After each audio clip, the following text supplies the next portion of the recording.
How many people here are familiar with New American? Few people. So that was a publication of the John Birch Society, and when I was publishing back in the 90s, we were able to reprint a lot of their material. They had some good articles, and our speaker today was a writer, an editor for New American Magazine. He's also the author of 8 books. I won't list them now, but I will say this is the main one that we're featuring today, the 13 pieces of the jigsaw. So this is available at the back table, and he will sign this book for you. And also, if you get this book, it will help us cover the cost of this event. And so his work primarily exposes the deception of the deep state, spanning nearly 2 centuries. These are the things that are covered in his book and the things that he'll be talking about today. He uncovers the backstory, the controlled information, the secret agenda, and the many deceptions that we think of as official history. And I can assure you, after you hear him speak today, what you learned at the public school is worthless. You will find that you've been fed a controlled diet of fake information when it comes to the history of this country, the history of our wars, and other unnatural disasters, which we commonly refer to as false flags. Basically, everything we ever learned in public school was wrong. And the term official, he reminds us constantly, you notice in the card I said this, he reminds us constantly that official and true are not synonyms. Most often not the same thing at all. He also reminds me, unintentionally probably, that at least 12 years of my life were wasted at public schools, and redeemed only by the interspersed invigorating philosophical clashes with my public school teachers, which commenced in kindergarten. These classes thankfully disrupted long intervals of near debilitating boredom. So we're all lucky to be alive after that experience. Amen. So this is the book that you were never assigned to read in the public schools. It's literally, you probably would be expelled and thrown out of the building for having this book at a public school. So don't leave this room today without getting this book. And then now, for the lecture, you were never allowed to hear in any public school classroom or any university classroom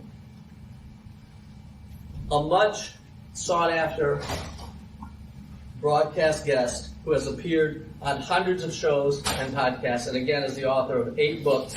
Please welcome our October 2024 speaker, Mr. James Perloff.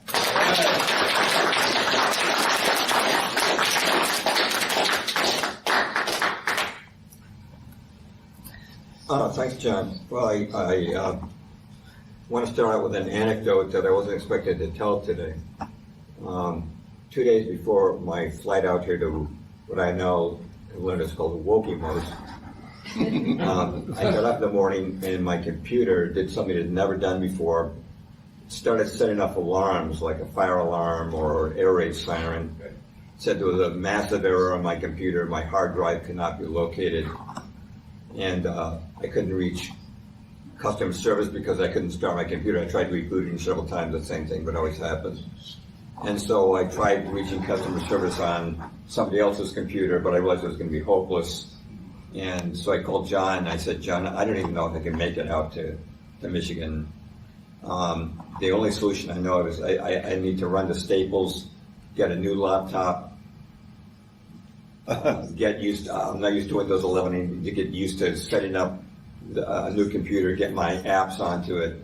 But thankfully, thank God, everything worked well. Staples had a nice laptop on sale. I was able to get the one device I needed for it, and I was able to get my apps on it and get it up and running. And so this laptop is only 2 days old, and it works fine with the projector, which John himself bought. Grateful to be here. Now, whether or not this was a coincidence or not, I don't know, but I do know that before my laptop was working perfectly and seamlessly, just the night before there'd been a little slowdown. There was just a little slowdown. So maybe somebody didn't want me to come out here to Wokimos, and well, maybe it was a coincidence. I really don't know, but I thought I should mention that. Unit 8200 at work. Yeah. Oh, yeah. Yeah. Well, I've experienced censorship in a number of ways. Maybe I'll mention them, a couple of them during the course of this talk. So I like to use PowerPoint. I think it's a lot more interesting. When John first asked me to come out here, I mentioned to him that last year I did a PowerPoint on the history of the New World Order in America. And I walked the audience through everything from the Panic of 1907 through the Fed, World War I, President Franklin D. Roosevelt, Pearl Harbor, Korean War, Vietnam War, the pivotal war, year of 1979, the Gulf War of 91, 9/11 and all the anomalies associated with that, the wars that followed it, COVID, climate change restrictions, and of course the control of media and politicians. And that talk is on Rumble and lasts for 2 hours and 15 minutes with a break in the middle. And I said, well, John, maybe give a condensed version. But I looked, I said, no, it's already so condensed that if I tried to put it into 1 hour, which is about what I'll have here today before Q&A, it'll be impossible. So I decided to, what I would do today is focus on world wars, because there's a lot of talk about a third world war, and I thought that the best thing to do would be to talk about the first two world wars and the deceptions that brought America into those conflicts, the continuity that existed between those wars, and the continuity they have to today, what's going on today, and the possibility of a third world war today. So before we start on the world wars, there's several concepts I want to mention. I'm sure just about everybody here knows these, but I'm just going to mention these concepts briefly because they help clarify the orchestration of the wars. And the first thing is that America is controlled by an oligarchy that conceals itself behind the facade of democracy. Now, there was a great financial writer back in the almost a century ago named Ferdinand Lundberg, and he wrote for the Wall Street Journal and a lot of other publications. He said this, quote, "The United States is owned and dominated today by a hierarchy of its 60 richest families. These families are the living center of the modern oligarchy, which dominates the United States. Strictly under a democratic form of government behind which a de facto government, actual government, absolutism, plutocratic, has gradually taken form. This de facto government actually is the government of the United States, informal, invisible, shadowy. It's a government of money and a dollar democracy." End quote. And I wrote that 87 years ago in the book, America's 60 Families. Now, this oligarchy has gained control of politicians and media, and they control well over 90% of mainstream media. There's just 6 corporations. This graphic shows 6, but there's down to 5 because Viacom merged with the CBS. But if you took these companies' names down, you'd see hundreds of publications and media outlets. Disney even owns National Geographic now. That's how bad it's gotten. I mean, they own just about everything. It's a definite violation of antitrust. It's also essential to understand the oligarchy's goals. One is, of course, they seek a world government. That would mean a world with no national boundaries, ruled by a single government. They're not there yet, but they've been there working on it for a long time. Another is the form of government would be totalitarian, more power for themselves, but less or no power for ourselves, essentially communism. Another is Zionism. Now, this is a touchy subject because Zionism, which is a movement to expand and strengthen a Jewish state in Palestine, of course, is associated with people of Jewish ethnic descent. By the way, I'm half Jewish myself. But discussing it often brings accusations of anti-Semitism, but nonetheless it's very significant. And every government has a capital. The capital of the world government is predicted to be in Jerusalem. Another is that this oligarchy is satanic. They're definitely not supporting Christianity or traditional values. Another is they favor depopulation. They want to dramatically reduce world population, whether by war, abortion, bioweapons, or other means. And finally, profit. I think for the people at the top, profit is not the main motive. I think it's really inflicting evil, but they know that, as they say, the world, money makes the world go round, and they know that with enough money they can buy journalists and politicians. Having said that, let's go to the world wars, and let's start with World War I. Now, what was the deception that brought America into World War I? The principal event was the sinking of the Lusitania on May the 7th, 1915. It didn't result in an immediate declaration of war by America, but it was a chief in a series of pretexts that got us there. In 1915, World War I was underway. Britain was at war with Germany. America was still neutral. The Lusitania was a British ocean liner sunk by a German submarine off the south coast of Ireland. There were 1,200 people killed, including 128 Americans. And the Lusitania, which when it was launched in 1907 was actually the largest ship afloat, went down in just 18 minutes after being struck by just one torpedo. Survivors said there were two explosions, a small one, which would have been the torpedo, and then a massive one. And this is confirmed by the logbook of the submarine that sank the Lusitania, the P-20. This is followed by a tremendous, relentless propaganda campaign to the public, showing that the Lusitania was just sunk by out of wanton desire for slaughter, and there was even a false claim that school children in Germany would have been a holiday to celebrate the sinking. But why did the Germans sink the Lusitania? Well, during World War I, the clicker's not always working. Like I said, there's a brand new laptop. The British Navy was blockading the North Sea. And a lot of people don't know this, but the German Navy never even left the North Sea during World War I. It's because the Royal Navy was so superior they couldn't get past the blockade, except the U-boats. They could sneak by. And they were using the U-boats to sink Allied shipping as retaliation for the British blockade. I should mention that several 100,000 Germans died from starvation due to the blockade. Now, when the war began, the U-boats would observe what they called the cruiser rules, which have been established at international conventions. And so before they sank a ship, they would surface, warn the ship. They would allow the ship's crew or passengers to escape in lifeboats, and then they would sink the ship. But this changed dramatically due to unilateral new rules instituted by the then head of the British Admiralty, Winston Churchill. And the British began arming their merchant ships. And as British historian Colin Simpson wrote in his book, The Lusitania, quote, "From October 1914 onward, a steady stream of inflammatory orders were issued to the masters of British merchant ships. It was made an offense to obey U-boats ordered to halt. Instead, masters must immediately engage the enemy either with their armament if they possessed it, or by ramming if they did not. Any master who surrendered his ship was to be prosecuted in civil war," end quote. Now, the Germans really faced a dilemma here.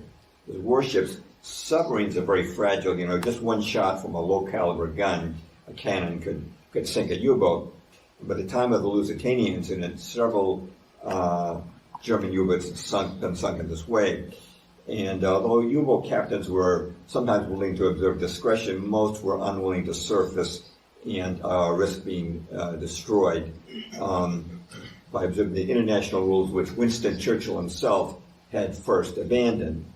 Now, Churchill wrote to the president of the World Board of Trade, Walter Runciman, that it is, quote, "most important to attract neutral shipping to our shores in the hopes especially of embroiling the United States with Germany.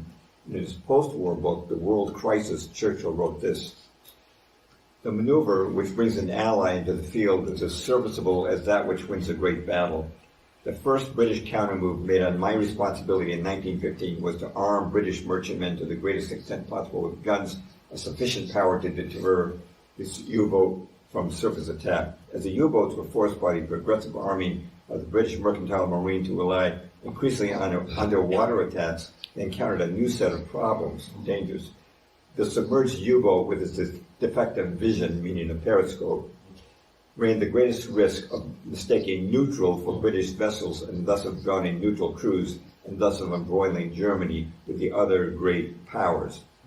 And by the way, if you'd like citations for any of my quotes, most of them are right on the slides, but you'll also find them on my free articles on my website, jamesperloff.net. I have articles on the Lusitania and Pearl Harbor there, and those are also chapters of my book, 13 chapters of the Jigsaw, which is on sale here today. Now, to Churchill's disappointment, U-boats scrupulously avoided attacking American ships, so Churchill went to Plan B. Plan B was, let's have the Germans sink a British ship with Americans on board. Now, this required coordination on both sides of the Atlantic. The American president at that time was Woodrow Wilson. 1913, his first year in office, saw passage of both the Federal Reserve and the income tax, both of which measures would serve the oligarchs very well.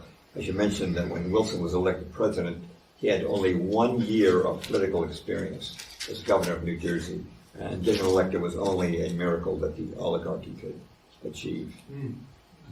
Now, let's talk about foreknowledge that the Lusitania was going to be sunk. Our ambassador to England under Wilson was a militantly pro-British Walter Hines Page. Now, during his tenure, he was given a private stipend of $25,000 a year, which would be well over $500,000 in today's dollars. He got this from Cleveland Dodge, a munitions magnate, so that he could live in, quote, proper ambassadorial style. But in realistic talk, we call this a bribe. Now, on May the 2nd, 1915, just 5 days before the Lusitania was sunk, Page wrote this to his son: "If a British liner full of American passengers be blown up, what will Uncle Sam do? That's what's going to happen." Wow. But there's more. Now, Edward Mandell House was Woodrow Wilson's top unofficial advisor. He held no cabinet post, but he lived right in the White House, acting as liaison between Wilson and the bankers, especially banker Bernard Baruch. When the Lusitania went down on May the 7th, 1915, House was in England as Wilson's emissary. That very morning, he met with Edward Grey, who was Britain's foreign minister. And House recorded this, quote, "We spoke of the probability of an ocean liner being sunk, and I told him if this were done, a flame of indignation would sweep across America, which would in itself probably carry us into the war." Now, later that very same morning, House and Grey traveled to Buckingham Palace and met with King George V. And House wrote this, quote, "We fell to talking strangely enough of the probability of Germany sinking a transatlantic liner. And he, meaning the king, said, 'Suppose they should sink the Lusitania with American passengers on board.'" It was only a couple hours before the Lusitania was sunk. And these quotes again appear in House's official biography, the intimate papers of Colonel House. Now, what was on the Lusitania? Why did the Germans sink the Lusitania? Besides the fact that she was an auxiliary cruiser listed as such in Jane's fighting ships, she was carrying U.S. munitions to Germany, using civilians as a shield. And she'd done this several times already. Now, how did the Germans know this? Because German-American dock workers saw this going on, and some of them reported to the German embassy. And what was the Lusitania carrying on her final voyage? Well, here we go. 173 tons of Remington rifle cartridges, approximately 80 tons of gun cotton, which is an explosive the British used in their sea mines, 50 tons of shrapnel shells, 46 tons of aluminum hydroxide, which is another very powerful military explosive used by the British, and 18 cases of percussion fuses, either fuses that went inside bombs to help them explode. It consisted of mercury fulminate, which is very, very volatile. Now, the Germans could not allow these munitions to reach Germany because if they did, they would be used to kill, to reach England, because if they did, they would be used to kill German soldiers, just as the Royal Navy was preventing munitions from reaching Germany. Now, the Germans did not want to kill American civilians. They took out notices next to the Lusitania sailing ads in the newspapers, and here's what they said. Here's the picture.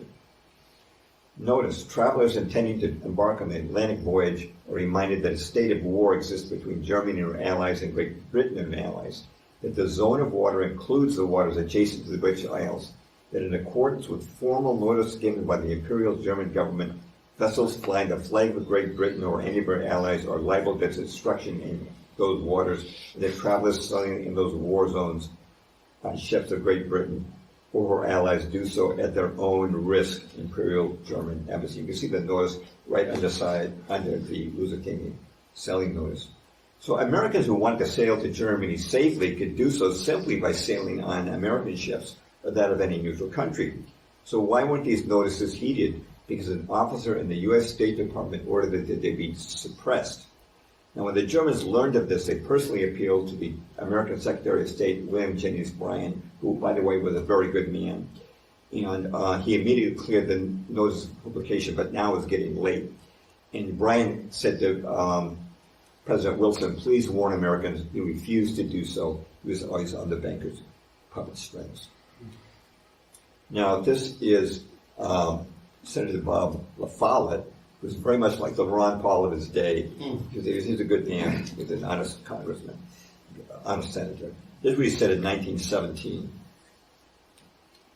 4 days before the Lusitania sailed, President Wilson was warned in person by Secretary of State Bryan that the Lusitania had 6 million rounds of ammunition on board besides explosives, and the passengers who proposed to sail on that vessel were sailing in a violation of a statute of this country that no passengers should travel upon a railroad train or sail upon a vessel that carries dangerous explosives.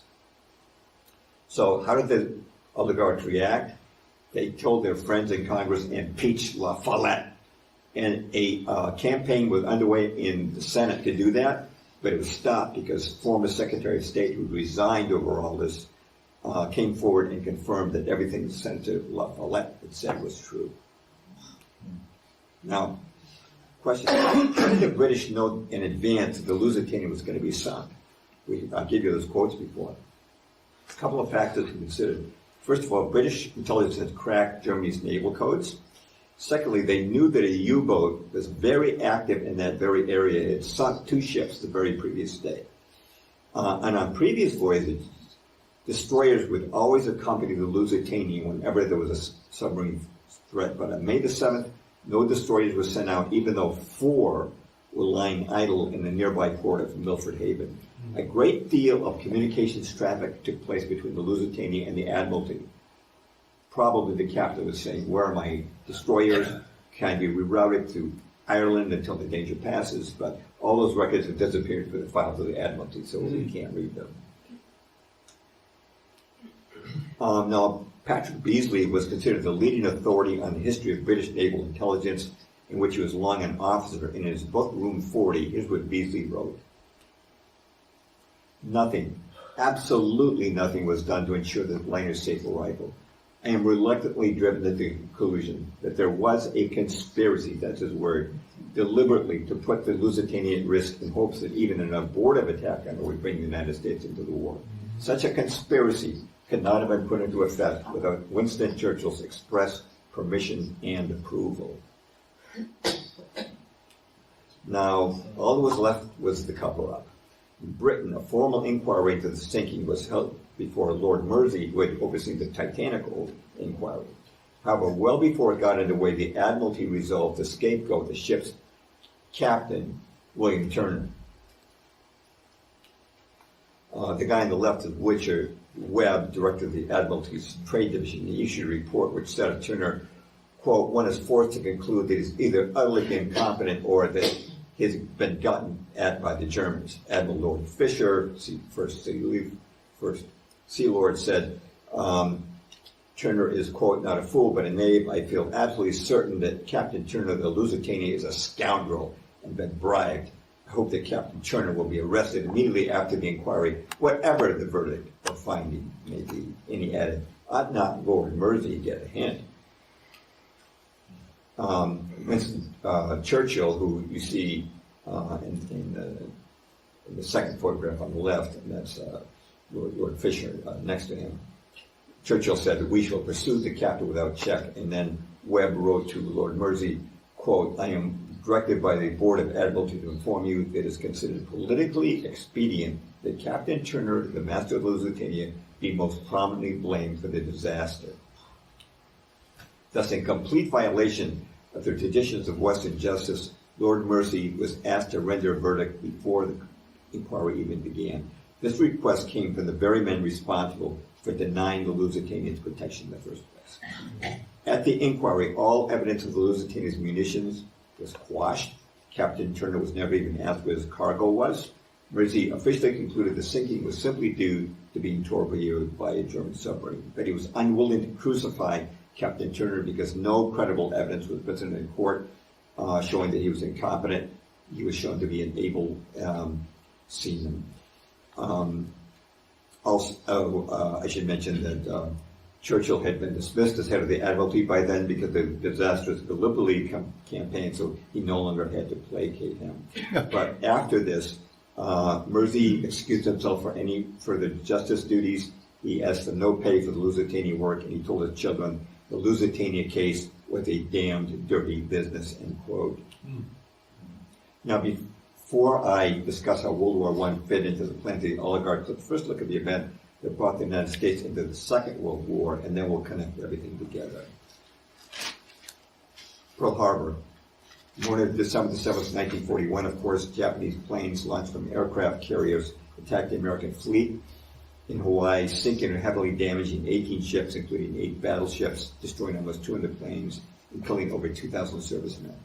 And this, of course, was the event that brought the United States into World War II. Now, first, a little continuity. When the USS Maine exploded, triggering the Spanish-American War, the Assistant Secretary of the Navy was Theodore Roosevelt, who you see on the extreme left. He went on to become governor of New York and then president of the United States. And when the Lusitania exploded, the Assistant Secretary of the Navy was his cousin, Franklin D. Roosevelt, who you see on the extreme right of that first photo. He went on to become governor of New York and then president of the United States. And then when Pearl Harbor happened, Franklin D. Roosevelt had become president, and Winston Churchill was now Prime Minister of Britain, so both of them were now heads of state. And just as Woodrow Wilson had been guided by an unofficial advisor, Edward Mandell House, who lived in the White House and represented Bernard Baruch, Franklin D. Roosevelt was also guided by an unofficial advisor, Harry Hopkins, who also lived in the White House and also represented Bernard Baruch. Roosevelt also emulated Wilson by plotting with the British government to try to generate an incident comparable to the Lusitania. Roosevelt began supplying munitions to Britain, and British convoys were escorted by American destroyers who began depth charging German U-boats. I'm going to quote Admiral Karl Dönitz, commander of Germany's U-boat fleet. Quote, a 300-mile safety zone was even granted to America by Germany when international law called for only a 3-mile zone. I suggested minefields at Halifax around Iceland, but the Fuhrer rejected this because he wanted to avoid conflict with the United States. They wanted no repeat. When American destroyers in the summer of 1941 were ordered to attack German submarines, I was forbidden to fight back. I was thus forced not to attack British destroyers for fear there might be some mistake. Now, after being pursued by the USS Greer for more than 3 hours, the German submarine used 6525, a torpedo, but did not hit the Greer. And then you can hear this on YouTube. Roosevelt gave a bedside chat, 8 minutes long, over 8 minutes long, bewailing this as an unprovoked attack. He said the Greer was just minding its own business, delivering mail. You know what? Not even another Lusitania would have motivated the American people to go to another European war. They knew they'd been lied to about World War I. They said it would end all wars. It didn't. They said it would make the world safe for democracy. It didn't. And the truth about the Lusitania had begun to come out. So Roosevelt realized it was going to take more than a Lusitania to get America into the war. It was going to take a whole group of Lusitanias. And the cautious Germans weren't going to give him that. It could only come from Germany's Axis partner, Japan, as Interior Secretary Ickes put it to Roosevelt in 1941. Quote, for a long time I believed that our best entrance into the war would be by way of Japan. Secretary of War Henry Stimson, member of the Council for Relations in Skull and Bones, said in his diary in a meeting with the President in the autumn of 1941, quote, we face the delicate question of the diplomatic fencing to be done so as to be sure that Japan is put into the wrong and makes the first bad move, overt move. The question was how we should maneuver them into the position firing the first shot. Now, I'll give you a couple of quotes that might surprise you. This first is from Russell Grenfell, British historian, former captain in the Royal Navy. He said this in 1952. No reasonably informed person can now believe that Japan made a villainous, unexpected attack on the United States. An attack was not only fully expected, but actually desired. It is beyond doubt that President Roosevelt wanted to get his country into war, but for political reasons was most anxious to ensure that the first act of hostility came from the other side. For which reason he caused increasing pressure to be put on the Japanese to a point that no self-respecting nation could endure without resort to arms. Japan was meant by the American president to attack the United States. Another quote is from Oliver Littleton, who was British Minister of Production in his visit to the American Chamber of Congress in London on June the 20th, 1944. America provoked Japan to such an extent that the Japanese were forced to attack Pearl Harbor.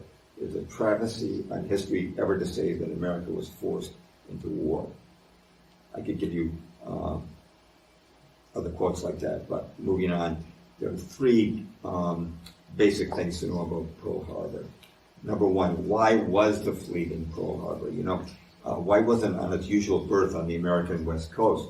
Answer, President Roosevelt put it there. Now, this is the U.S. fleet commander at that time, Admiral J.O. Richardson. He was so outraged by Roosevelt's decision, he flew to Washington to meet with him in the protest, and he gave him a litany of reasons not to put the fleet in Pearl Harbor. Number one, Pearl Harbor is in the middle of the ocean. It can be surprise attacked from 360 degrees. If you keep it on the West Coast, it can't be surprise attacked. Any attacker would meet lots of commercial shipping first. Also, at Pearl Harbor, the fleet was boxed together like sardines. If a bomb missed one ship, it might hit the ship next to it. In Hawaii, oil and other supplies had to be brought across 2,000 miles, over 2,000 miles of the Pacific. Pearl Harbor didn't have adequate dry docks, ammunition storage facilities, or fuel storage facilities. Didn't have enough tugboats. The fleet could have maintained on a superior war fleet on the West Coast. Also, basing the fleet in Hawaii would separate 20,000 sailors from their families, which would be bad for morale.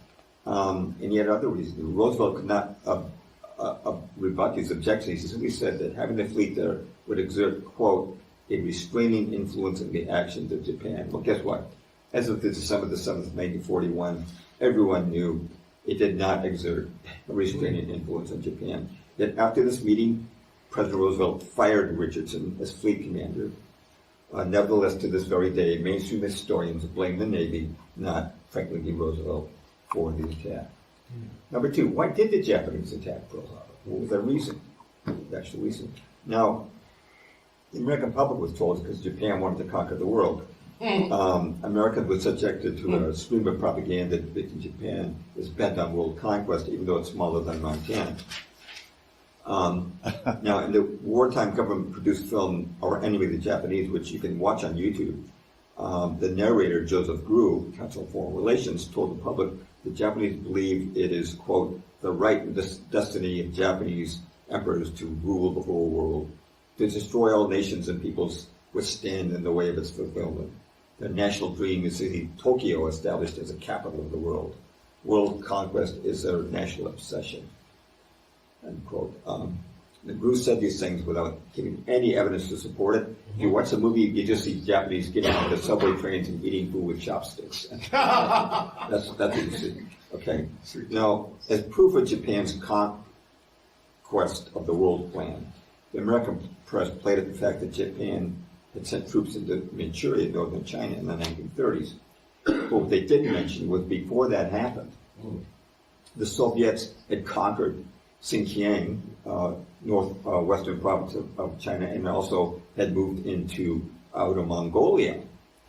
And no Japanese troops set foot in China before that happened. This is Dr. Anthony Kubik, who's chairman of the history of the department at the University of Dallas, and here's what he wrote in his book, How the Far East Was Lost. Quote, it was apparent to Japanese statesmen that unless bastions of defense were built in Manchuria and Inner Mongolia, communism would spread throughout all of North China and seriously threaten the security of Japan. But the Department of State seemed not to regard Japan as a bulwark against Soviet expansion into North China. As a matter of fact, not one word of protest was sent by the Department of State to the Soviet Union, despite their absorption of Xinjiang and Outer Mongolia, while at the same time, Japan was censured for stationing troops in China. Now this, remark by Kubik, highlights a policy consistent throughout the Second World War, which was to condemn fascist aggression while tolerating without limit communist aggression. For example, the Germans invaded Poland in September 1939. Britain and France declared war on Germany. That very same month, the Soviet Union invaded Poland. The West yawned. Nothing happened at all. And it's interesting, World War II was allegedly begun over concern for Polish sovereignty. That's what was begun. And when the war was over, it lost its sovereignty anyway. Stalin had its leaders killed. He put in a puppet regime, and he kept them in power with the occupation by tanks. And nobody said so. Now, to those who might contend that Japan had no right to enter China to oppose communism, let's remember the United States sent troops to Vietnam halfway around the world because we said fighting communism was in our national interest. By what logic then could Japan not fight communism on its own doorstep? A glance at the map shows how close communism was drawing to Japan. Japan's across from Russia and China. Russia was already communist. If China also became communist, which it did after the war, Japan would be isolated and doomed. They knew that. I would not insist that Japan did not have any imperialistic ambitions mixed in, but in sending troops to Manchuria and China, Japan was essentially invoking their own version of the Monroe Doctrine, which was to keep the Soviets and foreigners out of Asia. But why did the Japanese attack Pearl Harbor? The answer can be found in an 8-point plan of provocation toward Japan, which was drawn up by Lieutenant Commander Arthur McCollum of Naval Intelligence, which went to Roosevelt. And the 8th step of the plan was, quote, completely embargo all U.S. trade with Japan in collaboration with a similar embargo imposed by the British Empire.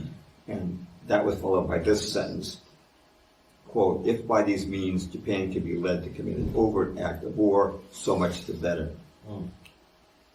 Now, in the course of 1 week between July 26, August 1st, 1941, Roosevelt seized Japanese assets in America, closed the Panama Canal to Japanese shipping, and enacted the sweeping trade embargo that McCollum had recommended.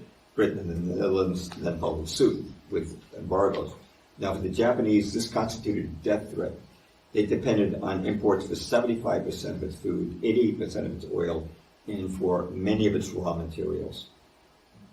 Now, the timing of this embargo is interesting. July of to August 1941. June 22nd, 1941, Operation Barbarossa began. Germany and several of the European allies, some people think it was only Germany, it was not. It was Italy, Romania, Hungary, Croatia, Finland, and in time, several divisions from Spain and Belgium sent volunteers, struck the Soviet Union. And in July of 1941, all reports indicated that the Axis forces were crushing the Red Army. Hundreds of thousands of Soviet soldiers were surrendering, and as they did, many shouted, Stalin kaput. According to eyewitnesses, Stalin was paralyzed with fright. Up until now, he had only fought wars of aggression. He didn't know how to fight a war of defense. If Japan, Germany's ally, entered Operation Barbarossa in the East, Stalin would be caught in a vise and communism would have been destroyed. Japanese state didn't want to do this. Roosevelt's trade embargo guaranteed Japan would not join Operation Barbarossa and would have to turn its attention south, because no nation can prosecute a war without oil. Tanks, trucks, ships, airplanes all depend on it. If Japan attacked Russia through Siberia, there'd be no oil there to be confiscated, but there's abundant oil to the south in the Dutch East Indies and Southeast Asia, and many resources the embargo is denying Japan, such as rubber, tin, and iron ore. Japan's representatives in Washington, you see there was Secretary of State Cordell Hull, earnestly negotiated with the armed embargo's repeal to no avail. They offered to withdraw all Japanese troops from everywhere, from Southeast Asia, South China. The only place to ask to retain troops was right across the sea in North China as an immediate defense against communism. On November the 26th, 1941, the State Department delivered an ultimatum to Japan. Sanctions would only be lifted if all overseas Japanese troops were withdrawn to Japan. Now, the ultimatum, or full note, as officially credited to Secretary of State Hull, was not actually written by him.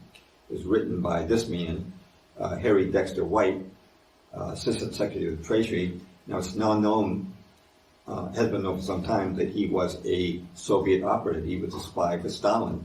And this has been acknowledged by Time Magazine, and it was acknowledged by President Eisenhower's Attorney General Herbert Brownell at a press conference in 1953. The White Bull ultimatum was a deliberate catch-22. If the Japanese refused, they would die from starvation. If they complied and brought all troops back in, communism would sweep China exactly as happened after the war, resulting in communist China. The Japanese would thus give it two-headed coin. You can die by starvation or die by communism. He said, if your only choice you're going to give us is to die, we're going to have to fight. But how did Washington know about the Pearl Harbor attack? Just as with the Lusitania, high officials had full foreknowledge of the Pearl Harbor attack. Well, part of that came from many individuals, intelligence personnel, military officers, both foreign and domestic, and members of Congress. Some examples would include Joseph Grew, our ambassador to Japan, J. Edgar Hoover, director of the FBI. He got his information from Dusko Popov, who was a Yugoslavian double agent. Brigadier General Elliot Thorpe was the U.S. military advisor, observer in Java, which is controlled by the Dutch. Colonel F.G.L. Weijerman, who was the Dutch military attaché in Washington. Senator Guy Gillette and Congressman Martin Dice, who also received warnings about the attack, who were told by Roosevelt, in the interest of national security, don't tell anyone. I elaborate on these individuals in my book and on my online articles, but I'll skip the details. But today we'll concentrate on the cracking of Japan's codes. The Japanese used a diplomatic code called Purple to communicate to their embassies in major conflicts throughout the world. Its complexity required them to be enciphered and deciphered by machine. Now, the Japanese thought this code was unbreakable. But in 1940, talented U.S. cryptanalysts cracked the code and devised facsimiles of the Japanese machine. So as a result, U.S. intelligence was reading Japanese diplomatic messages often on a same-day basis. Copies of the deciphered text were properly delivered in locked pouches to select individuals. This included President Roosevelt, Secretary of State Cordell Hull, Secretary of War Henry Stimson, Army Chief of Staff General George Marshall, Chief of Naval Operations Admiral Harold Starr. Copies also went to Harry Hopkins, FDR's shadow advisor, who held no cabinet position, and if he read it, you can be sure that Bernard Baruch was reading it. But guess what? Copies were not sent to our commanders in Hawaii, Pacific Fleet Commander Admiral Husband Kimmel, or our Army Commander General Walter C. Short. And what did these intercepts reveal? They revealed that Tokyo had ordered its consulate in Hawaii to divide Pearl Harbor into 5 areas, and on a frequent basis to report the exact location of each ship in dock. Now, nothing's unusual about a spy reporting ship movements, but when spies are reporting the exact locations of each ship, the obvious implication is they've been targeted for destruction. Don't you think Hawaiian commanders should have known about this? We did not tell them. On November the 29th, 3 days after the ultimatum, Japan's envoys in Washington were told a rupture of negotiations was inevitable, but Japan's leaders, quote, do not wish to give you the impression that negotiations have broken off. On November the 30th, Tokyo headed to Berlin embassy to tell the Germans that, quote, the breaking out of war may come quicker than anyone dreams. None of this was sent to Pearl Harbor. We even intercepted Japan's actual declaration of war, 13 parts of that 14-part message, on December the 6th, the day before the attack.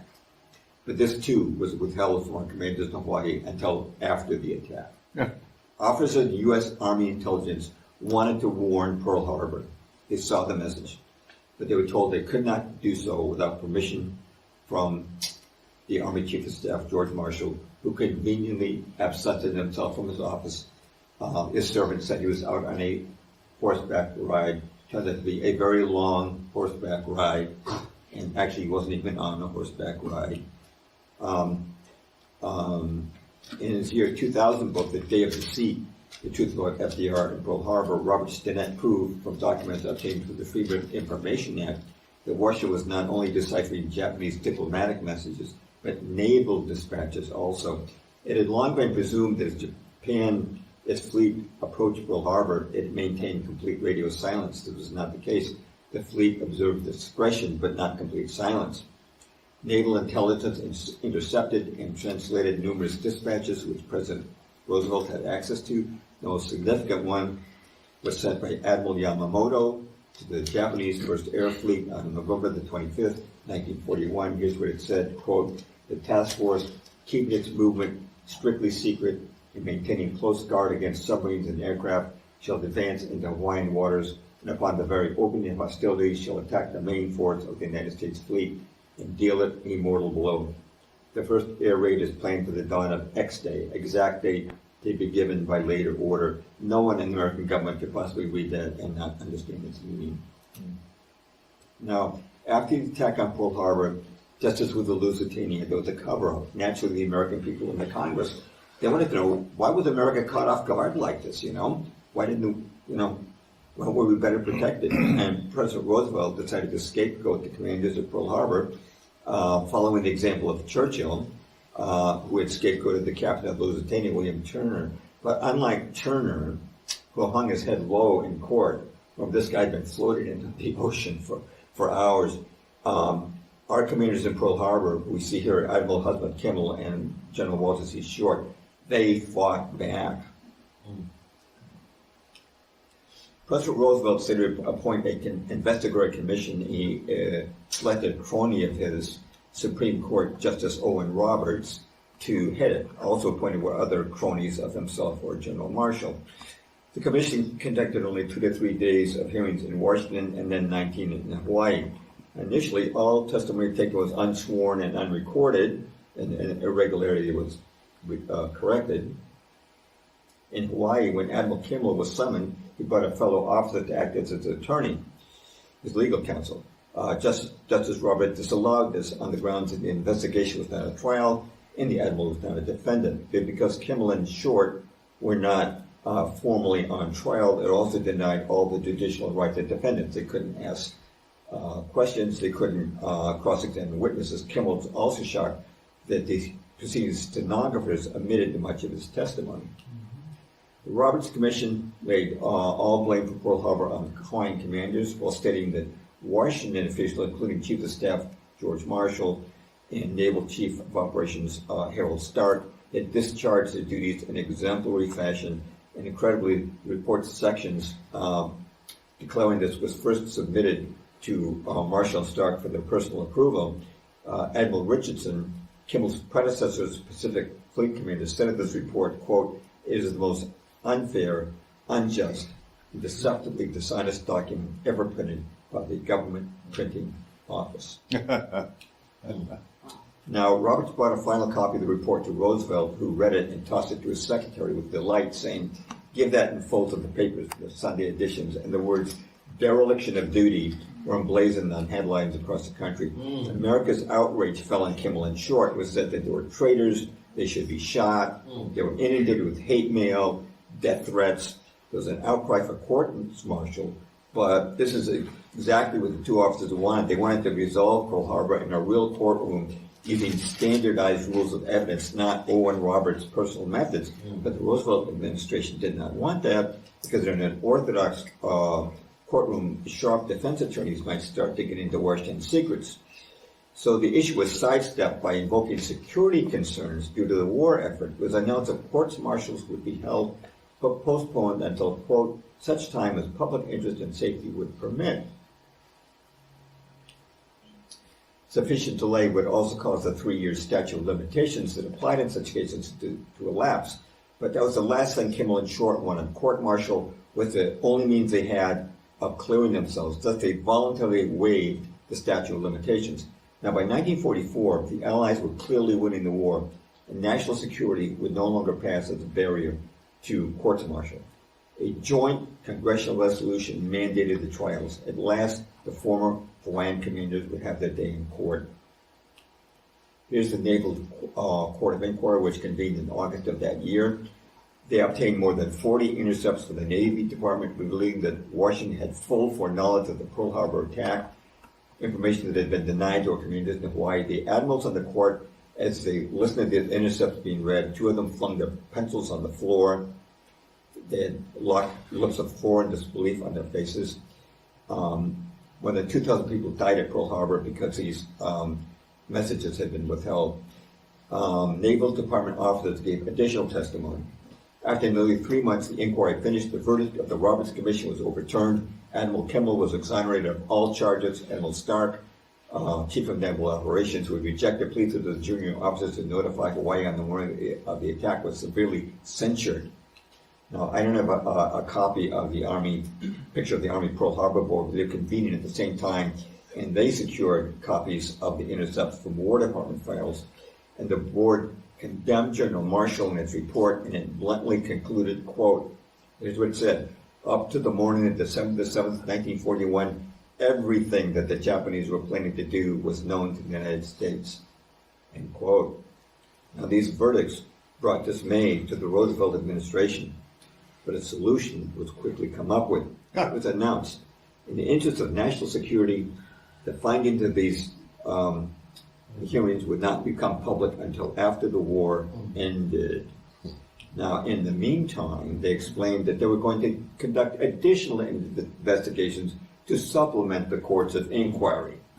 War Secretary Henry Stetson picked Major Henry Clausen, already known to disagree with the Army Board findings, and for the Navy with Lieutenant Commander John Sonnet. Now, these ventures without any precedent, a major was now to investigate and overturn a verdict rendered by generals, and a lieutenant commander was to challenge and overturn a verdict rendered by admirals.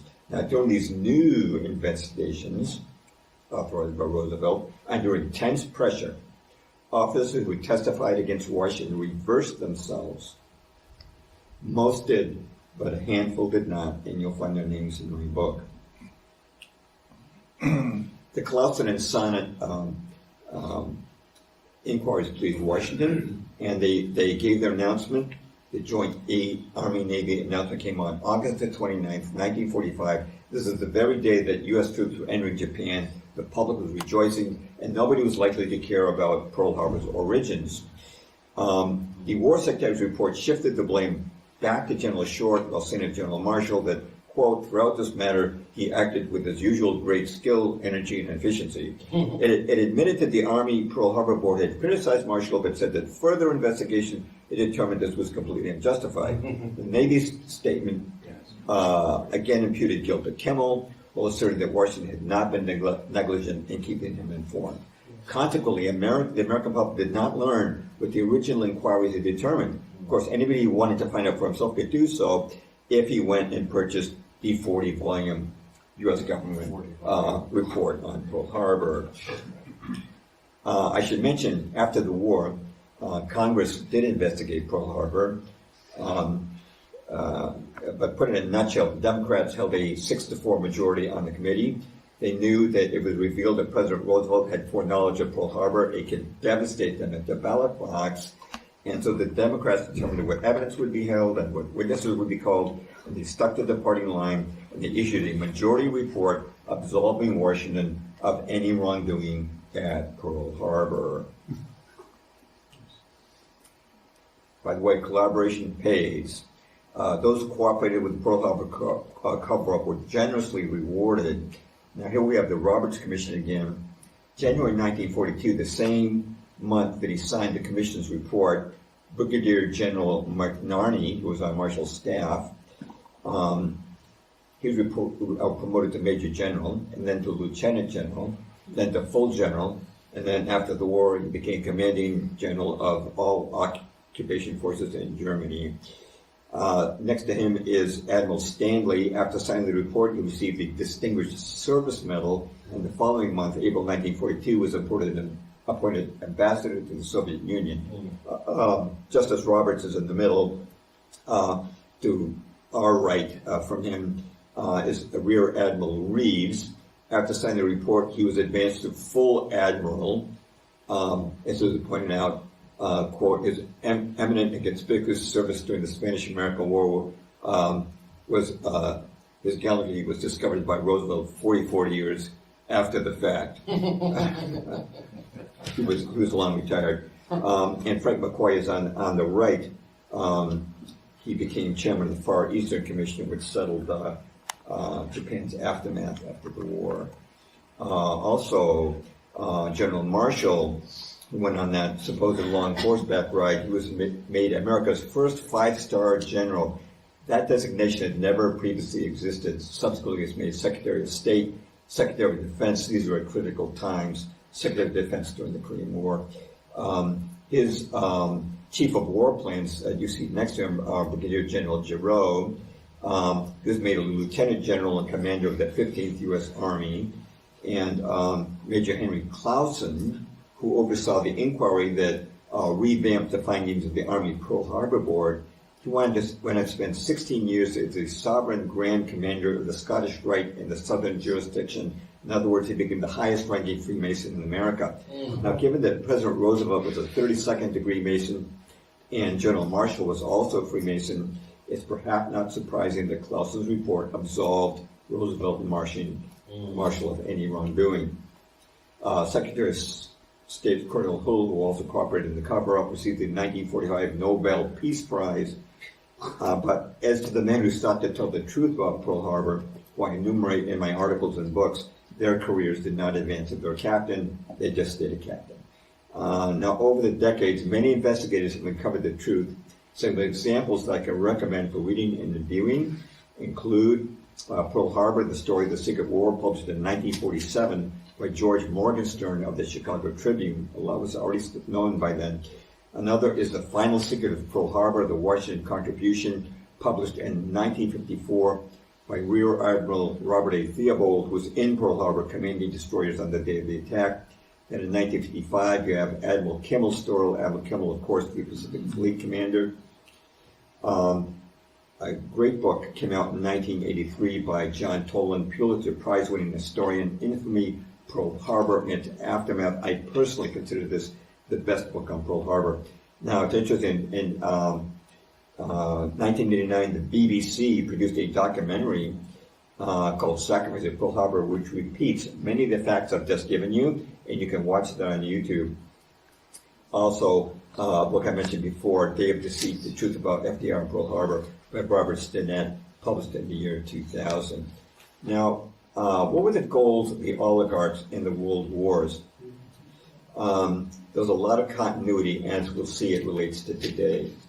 One of the first purposes of the First World War was world government, and the first formal attempt at world government was established after World War I, the League of Nations, which Woodrow Wilson, we see on the right here at the Paris Peace Conference following the war, he proposed it, but he did not write it. It was written for him. Now, the League failed, but world government was strengthened after World War II by the United Nations, which was formulated by many of the same people who were behind the League of Nations. Now, here we see a picture of John P. Rockefeller Jr., He's on the right in the first picture. He's given a personal check, which you can see there. It's a personal check for $8.5 million. That's a lot of money for a personal check, especially in the 1940s, I'm sorry. But that was to buy the land for the UN. He's handing it to the first official UN Secretary General, WWII. Now let's connect that to today. Today we see that Klaus Schwab's World Economic Forum is pushing relentlessly for world government through global currency, global digital ID, global unity to combat climate change, so-called, and the World Health Organization demanding a pandemic treaty that would enable them to override all national constitutions. It could presumably be fulfilled by a third world war in the form of an all-powerful world government. How about communism? World War I established the first Soviet state, the first communist state, the Soviet Union. World War II expanded communism into China and Eastern Europe. Now, I'm sure you've seen the mottos of the World Economic Forum. Welcome to 2030. I own nothing, have no privacy. Life has never been better. The world can change by 2030. You'll own nothing and you'll be happy. That's right. Here's what Klaus Schwab says. He says, property ownership is simply unsustainable. Now, to give this added relevance, do you know what Karl Marx's definition of communism was? Here's what he said, quote, "The theory of communism may be summed up in one sentence: abolish all private property." That's exactly what the World Economic Forum is calling for. Right. Now, they won't use the word communism because that's got negative connotations now, but that's just semantics. What they're still talking about is communism, but of course you know that in practice, guys like Bill Gates and Klaus Schwab are not talking about taking away their private property, they're talking away your private property. That's right. Rid of that. Another factor is, of course, Zionism. World War I generated the Balfour Declaration, by which the British government, in exchange for bringing America into the war, on Britain's side, guaranteed Lord Walter Rothschild and the Zionist Federation that Britain would seize Palestine as a Jewish homeland, even though Britain had never been in Palestine. The Ottoman Turks had controlled Palestine for 400 years before that. Britain had no place there. World War II, of course, led to the actual establishment of the political state of Israel. World War III, if it may be biblical for a moment, would result, the evidence suggests, in the Antichrist reigning from a rebuilt temple in Jerusalem. David Ben-Gurion, the first prime minister of Israel, he was prime minister for the first 15 years, he predicted in the Look magazine in 1962 that Jerusalem would be the capital of the future world government. Every government has a capital, and world government is no exception. The unqualified support the United States has given Israel since its founding in 1948 can be certainly traced to this Zionist part of the globalist plan of world domination. Then, of course, there's profiteering, which we could add, the plundering of the people. During World War I, the banksters had an unprecedented opportunity to loot America. Now, prior to the declaration of war, J.P. Morgan and company loaned $2 billion to the Allies, so needless to say, they had a vested interest in an Allied victory. After the declaration of war, Americans were urged to fund the war by buying government bonds, what they call Liberty loans. You see the woman on the right holding her baby, she's begging for help, right? But the American public wasn't told this, but out of the first Liberty loan, $400 million went directly to J.P. Morgan and company to satisfy them for debts owed them by Great Britain. Woodrow Wilson appointed Bernard Baruch to the War Industry Board, whose function was purchasing munitions for the American military. After the war, the Congress's Graham Committee conducted an extensive investigation that revealed the public had been defrauded out of billions of war-related items that were unnecessary or undelivered or never been produced. Often the companies simply fold the money back to their own companies. The Graham Committee conducted 3 years of investigations and published a 21-volume report that proved that $6 billion was stolen from the public. Now, with the banksters took this plunder, American soldiers risked their lives on the front for $1 a day. That's how much they were paid in World War I, $1 a day. Now, the Graham Committee issued many indictments, but not a single banker or industrialist went to jail. I'm going to quote Ferdinand Lundberg, quote, "The basis for many prosecutions was laid by the Graham Committee, and there were many indictments of various minor figures, but there were no convictions. By November 1925, the last of the indictments was quashed." You won't even see an entry in Wikipedia today for the Graham Committee. It's been flushed down what Orwell called a memory hole. It doesn't exist on Wikipedia.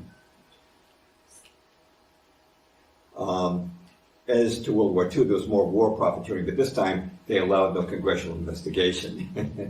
And you could be sure it would continue into World War III. It would be business as usual, as they say, the rich get richer and the poor get poorer. Another thing is the destruction of civil liberties. During World War I, civil liberties were crushed when Congress passed the Espionage of 1917. An interesting thing about the Espionage of 1917, no spy was ever arrested as a result of, or found as a result of that act. But many people were sentenced up to 20 years in prison for simply opposing the war. A similar process happened during World War II with what they call the Great Sedition Trial, and of course the confining of American citizens of Japanese descent to internment camps. But today it's worse than ever when people are being penalized on social media just for presenting alternative views, or jailed without due process, like the J6 people, even though they were just somewhere in the vicinity and they committed no crime and they've been given no due process. And our civil liberties have been progressively restricted by the Patriot Act following 9/11, then by the COVID lockdowns, and now by climate change restrictions. Every time there's a new normal, it takes away more freedom. After the Third World War, there probably would be no civil liberties. Well, that kind of completes my slides, but I still have a few comments. I won't need lights, I don't think. You can, well, I guess you could put one light on because we don't need to light up the screen now. On the switch over there where you see the blue pieces of tape, just that one. Just flip that light up. Yeah, just give you a little more light. There you go. I just have a few written notes There you go. because I don't have slides. I don't have slides of the future. So we're going to take questions. He's still talking. I'm still talking. Well, you are still talking? Yeah, for just a couple minutes. You talk too much. Yeah. I'm just kidding. I'm just kidding. Oh, actually, I haven't talked too much. Well, we start a little bit late. I'll use that as I'm anticipating one question I might be asked today is this: if a world war came today, what form would it take, and what would be the false flag that was started? And one thing I've learned is it's very, very dangerous to try and predict the future because there's so many variable things that can happen. And it's so much easier to be wrong than right when you're trying to predict the future. But let's consider some scenarios that are not very unlikely. We can see that Israel is bombing not only Gaza, but Lebanon and Syria. They've been dropping missiles into Iran. The U.S. has sent its carrier force to the Middle East. We have sent over 40,000 U.S. troops there with more on the way. At the same time, Ukraine has been making, with NATO help, incursions into Russia. Either one of these conflicts could involve the United States in a world war, along with our NATO allies, and that could draw China and other allies of Iran and Russia into a world war. And the overriding question of whether a global war would be nuclear or conventional, and to me, I think it's unlikely that they would want an all-out nuclear war because they've invested so much in infrastructures like 5G, surveillance systems, electric cars, and it's like they would destroy all this infrastructure that they spent so much money on it. But it occurs to me that perhaps a very limited exchange of missiles, such as occurred in the movie Fail Safe, where one American city was destroyed and one Russian city, and then they called it. Well, something like that could possibly frighten the whole world into accepting a world government. As to the false flag that would actually initiate a global war, that's completely unpredictable.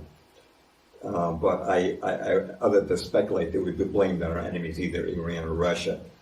Another possibility, which you consider perhaps not unlikely, would be some kind of war carried out by the millions and millions of illegal immigrants which have been flowing without restriction into this country for the last few years. Now, most of you know, most of them are young men of military recruiting age, very few women, elderly, and children, and they constitute a virtual army. Now, there has to be a reason why this is being done. Now, in the event that Donald Trump was elected, I anticipate that a lot of blue state governors, like in my state, we've got a lesbian governor, and also a little named Maura Healey, it's Massachusetts, and what's her name? Richard Hitler. Richard Hitler, would probably refuse to cooperate with any attempts to extract illegal immigrants. And this could lead to like a civil war scenario. I would consider not unlikely that George Soros would send Antifa and Black Lives Matter back into the streets in solidarity with illegal immigrants and start burning down cities, just like they did after the George Floyd incident. If I was to suggest a false flag for this, which is only a guess, but the Zionists have been talking for a long time about rebuilding Solomon's temple in Jerusalem, and they very dubiously claim that this is built. It was built underneath the Al-Aqsa Mosque, which is one of the three holiest shrines of Islam, and they say the only way to do it would be blow up that mosque. Now, if they blow up that mosque, it gets set off waves of violence by Muslim immigrants in Europe and here in America, and it probably result in vengeful attacks on churches. And with so many troops overseas, in fact, I heard that after the Hurricane Helene, that George was actually sending, not all, but was, I don't know what the numbers, but it was sending National Guard troops to Poland to support Ukraine. This guy should have been out helping flood victims. You know, I'm sure a lot of you heard about the lack of federal support from FEMA and National Guard units from Hurricane Helene. But in addition to that, Klaus Schwab has been talking about a cyber attack, and if we suddenly had a complete cyber attack and a supply chain shutdown combined with all this writing going on, it could result in complete chaos. Another possibility, I suppose, is they might release another bioweapon like COVID, but I don't think they do that simultaneously to writing, because lockdowns and writing, you can't do them simultaneously. But in short, if World War III happened, it could take many different forms, but all would have a pretty predictable end result, which would include depopulation, world government, and totalitarian control. I should mention that, as John mentioned, sampling of my books are at the book table. Not all my books are there, but the one most relevant to today's discussion is called 13 Pieces of the Jigsaw. It has full chapters on Pearl Harbor and on the Lusitania. And also there's a concise, the case against Darwin, it's a very concise follow-up to my book, Tornado in a Junkyard. COVID-19, The Agendas to Come, Red Pill, which was Amazon's #1 bestseller in respiratory diseases in 2020 for the first 2 months, until they censored it without giving me a reason why. Also, you'll find there's a very small book published in 2022 called Missing Saints, Missing Miracles, from the Orthodox Christian perspective. My most recent book, published this July, is also up there. It's called Exploring the Official Myth of the Lincoln Assassination. That completes my talk, and we can open up to questions.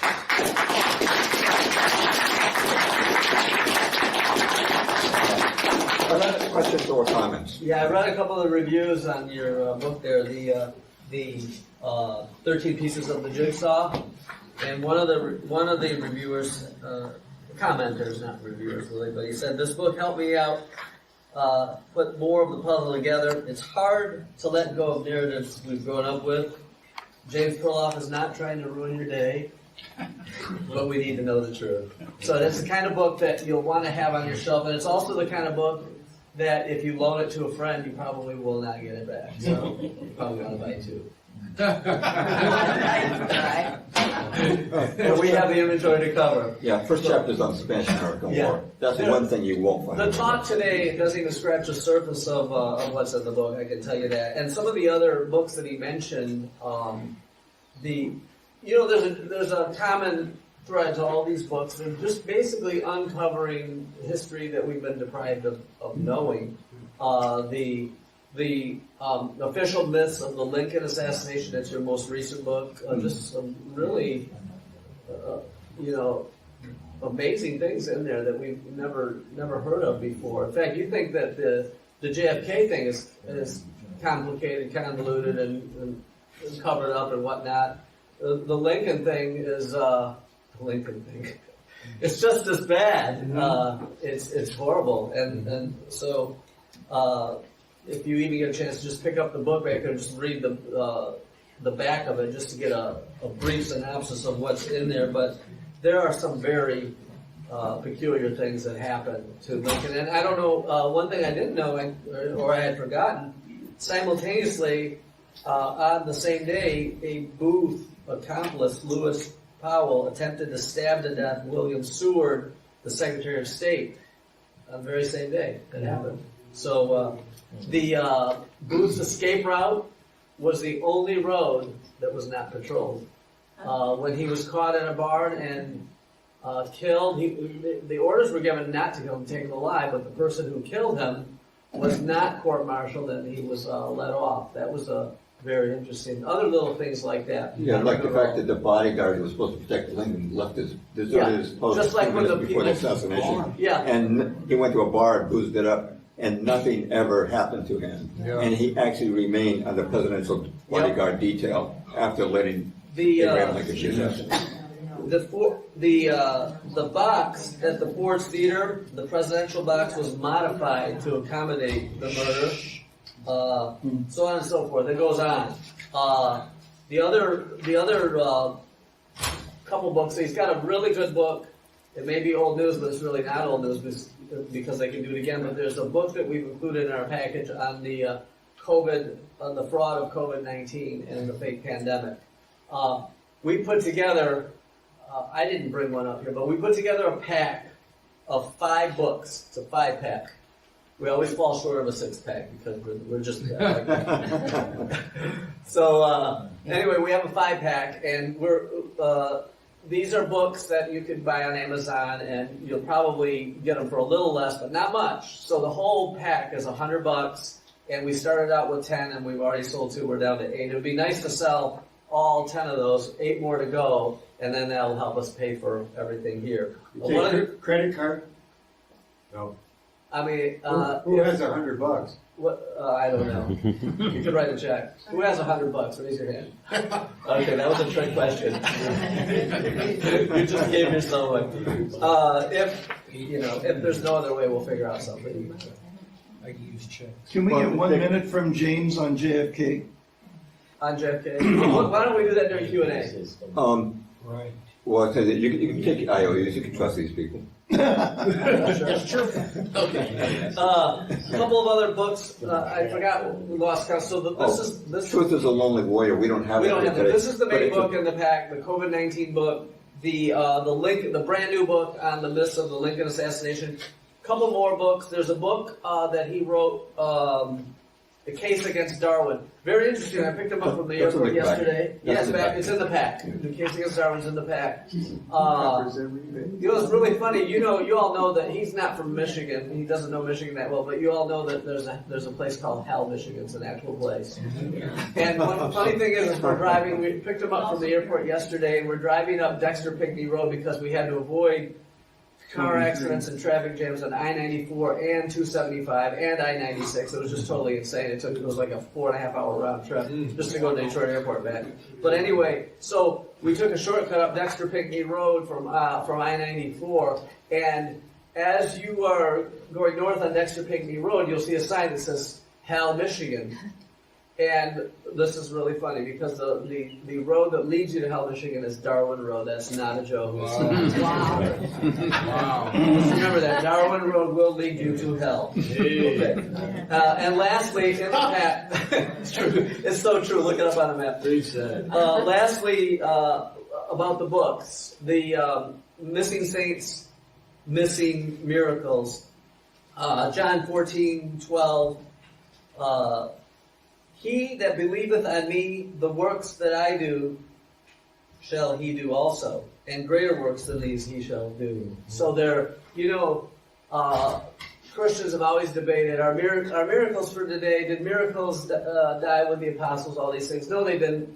And James Perloff goes through a history, a Christian history, kind of a lost history of the miracles of many missing saints. Well, they're missing because we haven't heard about it. That's the only thing that makes them missing. But there were many miracles that have been lost during the well over 1,000-year period. Give you a couple of little tidbits from the book. How many know that the cross Christ was crucified on was discovered after an excavation ordered by the Emperor Constantine? How it was identified and how it was finally lost again more than 800 years later? How many know that the 12 baskets which gathered the miraculous fishes and loaves were preserved by Christians and finally brought to display in Constantinople some 3 centuries later? How many know the number of years Lazarus lived after Jesus raised him from the dead? So on. Questions like that are found in this book. Many, many miracles. Miracles have not stopped. Thank God. I thought they had stopped, but we sure do need one right about now. We need a big miracle. And if we don't get a miracle, I guess we will have to exercise our Second Amendment rights. So, did I say that? Okay, scratch that from that video. That sounded awful. That sounded fabulous. Yeah, I'm just kidding. I have to have deniability. Okay. All right. So, one last announcement. I really need you to go up to the table, by the way, and get some of these. You don't have to buy the whole pack. This book is available on its own, and there's a few other things up there. Like, for instance, the documentary on the sinking of the Liberty ship in 1960, was it 67? Mm-hmm. So July 8 of 67. That documentary is a 4-part documentary. It's very well produced. I mentioned it to you before. We're down to 3, and that's at that back table there. Okay. Before the Q&A, is Lance in the room? Yeah. Oh, there you are. Okay. Very quick announcement from Lance concerning these gigantic signs that he brought in and the cards that he put on your seat. That was Lance who did that. I just want that to be clear. What's that about, Lance? Real quick. Come on. All right, good.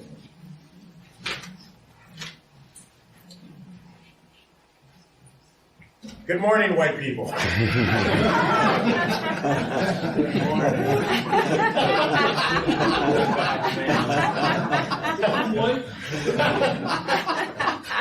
Okay, look, What's the name of the group that you had up? The one that you personally had up? White Lives Matter? Yeah. All right, listen. A lot of Americans think that we're immune from a communist overthrow. All you have to do is look at Russia. Russia was a Christian nation for 1,000 years before the Bolsheviks overthrew the Christian government. We're not immune from a communist overthrow, and we're literally on the verge of that. And so we're part of an organization that is a game changer. The Democrats are really mad about what we're doing in Michigan, Wisconsin, and Pennsylvania. I'm here to talk to you about what we're doing in Michigan. 10X Votes is a get out the vote program. It's usually the Democrats who are doing stuff like this. And we haven't needed to because we vastly outnumber them. Problem is, our people haven't been voting. Amen. That's it. When we get out and vote, we win everything. So what we've done is we've identified 1.7 million Republicans in Michigan who are mostly Christian, who haven't voted in 2 of the last 4 elections. So that's pretty pathetic. We've identified them and we've put them in our database here at 10xvotes.com. What we're asking you to do is to register on our website. You all have these cards on your seats take 30 seconds and register at this website, 10xvotes.com. It'll ask you how you found out about this. Type in my name, Lance. So my boss knows I've been out here working. It's very easy. Very easy. That's right. Thank you, Wendy. And once you have registered and entered the database, take the time to search for family, friends, neighbors, people from church, hunters, voters that you know. Just type in their last name and search our database.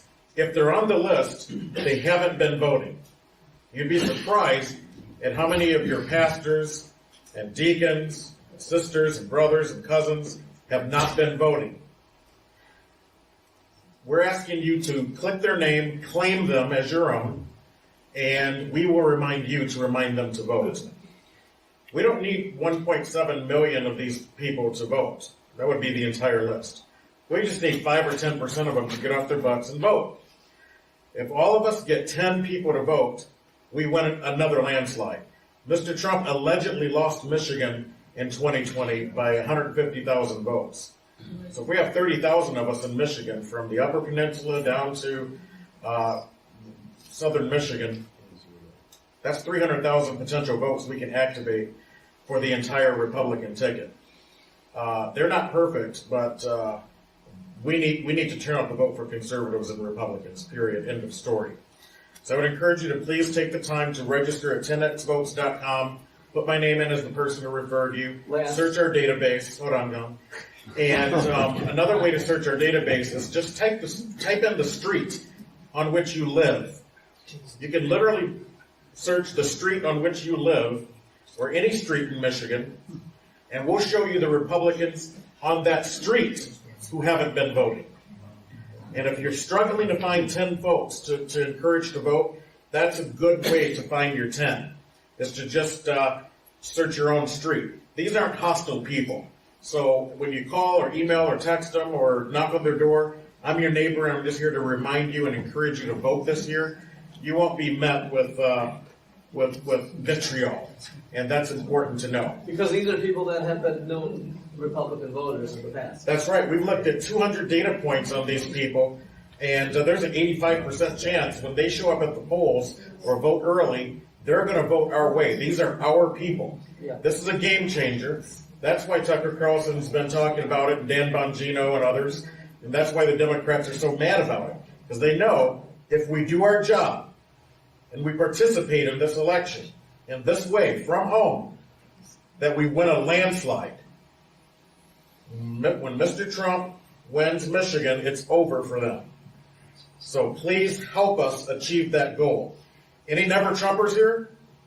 Cool, we got one. This program is exactly for you, because we have an entire ticket of people to vote for.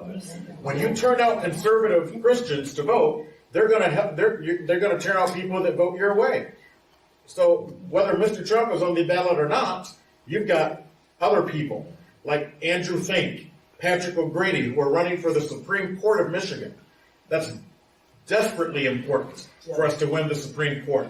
So even Never Trumpers can participate in this program. The rest of you, obviously, this is the way to go. This is how you can help. Let's throw one thing in there, Lance. Sure. You know, the legislature in Michigan was controlled by the Republicans for decades. Decades. Nearly 4 decades, since the Blanchard era. Blanchard, frankly, we wish we had a Democrat like Blanchard. We don't have that anymore. No, that's right. Okay, so here's the thing. You may have forgotten the 90s. We had some conservative legislators in Michigan, Margaret O'Connor, Deb Wyman, Alan Cropsey, so on and so forth. I can't remember more. There were more of them. Dave Jay. These are people that made it possible to homeschool in Michigan.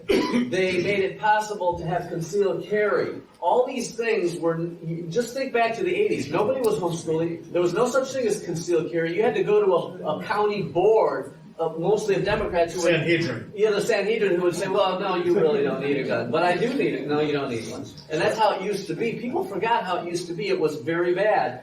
And now, in 2022, the Democrats took back the House and they took back the Senate in Michigan. And that's critical to take control of at least one of those houses, as important as getting even Trump elected, because That's right. these people are out. I'm telling you, they're going to outlaw homeschooling. They're going to come after. Already done it in California. They've already done it. They're going to come after the guns. They're going to come after the AR-15s. You know, crimes aren't committed by AR-15s. They're not going after the guns. Not that they should go after any guns, but they're coming after the guns that, frankly, white people depend on to That's defend right. themselves in the suburbs. That's That's what right. they're after. That's right. Nobody goes out committing crimes with AR-15s. We need AR-15s for when bad people come to our house. It's that simple. So they're going to come after the guns. They're going to come after the homeschooling. What else are they going to come after? The right to work laws are all going to be obliterated. All these things are going to change rapidly. These are very radical people. These are not Blanchard Democrats. These are flat out Marxists. They're despicable, evil people, and they need to be stopped at all costs. That's right, and we are not immune from the communist takeover and the incursions that they've been making. That's right. Okay. So please participate. Yes, and on that note, let's do some Q&A with our speaker today. Just stand up, and we're going to try something new. We used to have people line up, but stand up and just be really loud. Yeah. Yeah, go ahead. Just real quick, you talked about Speak up, please. Stand up. real quick, the security gaps. And do you have any insights with respect to this October 7th, what looked like a security gap in Gaza line? Definitely. I wrote a blog post on October the 7th, and it included 3 videos of former IDF soldiers who had worked on that wall between Gaza and Israel. And they said that there's no way a rabbit could cross that thing without drawing within 5 minutes all kinds of armored military vehicles. And they said there's no way that it would take several hours for a multiple Hamas operatives to cross over into Israel. This looks like a false flag. And look what they've been doing, so disproportionate, tens of thousands of children and elderly. Half the buildings, at least in Gaza, totally destroyed with no hope for reconstruction. They want to destroy Gaza and make it part of Greater Israel. That's their plan. This looks like a planned event, a Pearl Harbor, if you will, a false flag. That would be my opinion. Mossad does this kind of thing all the time. I mean, they plan these things very cleverly to make it look like they did it to us. So it was the Mossad that did JFK because he was against their nuclear program? You know, I've been impressed by things I've seen. You know, Mordecai Benunu was the Israeli whistleblower who was put in prison for 18 years by the Israelis. He finally released. When he came out, he says, wait until the Americans find out that Israel was behind the JFK assassination. Of course, Gaddafi said the same thing. And something that really stunned me, I was reading the reports of Hilaire de Berryer, and long before the Indians started in 1958, he was one of the alternative media guys. He was former OSS, former CIA. They kicked him out. He's too conservative. And he had his own private newsletter to subscribers. In his September 1963 issue, which I have, he said that the people don't know this, but the reason Ben-Gurion resigned as prime minister is because Kennedy would not support the nuclear weapons program. It says that Ben-Gurion was outraged at Kennedy. Kennedy had sent American planes flying over the Dimona nuclear plant, and there was Israeli rage over Kennedy. And this was something to read in September, published in September of 1963, not in hindsight, that Israel. And the first person to talk about this, I think, was probably Michael Collins Piper in his book, Final Judgment. And I wasn't so sure about that, but when I saw these other people, like Mordecai Benunu, saying the same thing, I was impressed that this did have something to do.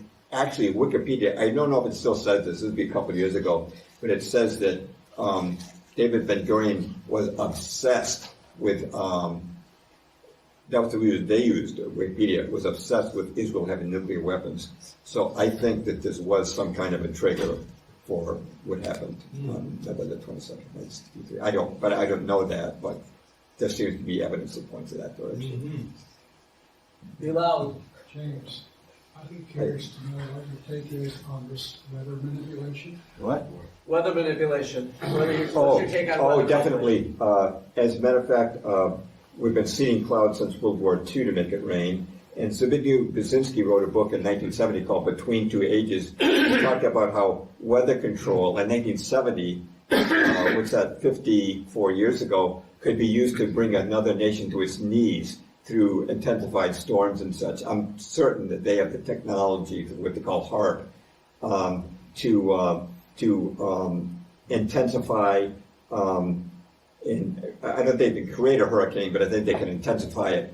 And I saw, it was interesting, just the other day, I saw a mainstream news article saying that Hurricane Milton had gone from a tropical storm to a Category 5 in 24 hours, and they said this has never happened before in recorded history, and they claimed it on climate change. Yeah. So I think they're trying to use weather modification not only to cause destruction, but also to justify their claim that eating meat instead of insects causes climate change, and we have to change our way of living and restrict our freedoms. I think it's part of the plan. Sure. They definitely would have the technology for that. They've had it for a long time. He says a lot. Who's next? Yeah. Hi, Lance. You mentioned that it was a Supreme Court justice who headed up that commission, if I understood correctly. Yeah. That Owen Roberts. ended up with a 40-volume report. Right. Is there any precedent for a president appointing a Supreme Court justice to head up anything like that? And is there a problem, you think, if we do that in the future, with if the litigation comes out of the report that ends up being challenged up to the Supreme Court? And was he an active Supreme Court justice? Because it seems like that No, might cause a I conflict. don't think there was a precedent. Of course, the Chief Justice of the Supreme Court was Warren, headed up the Warren Commission for the Kennedy assassination. But I know for the Circuit of the Maine, it was a naval court of inquiry that looked into that. Britain chose Justice Mersey, and I don't know how he might compare to our Supreme Court.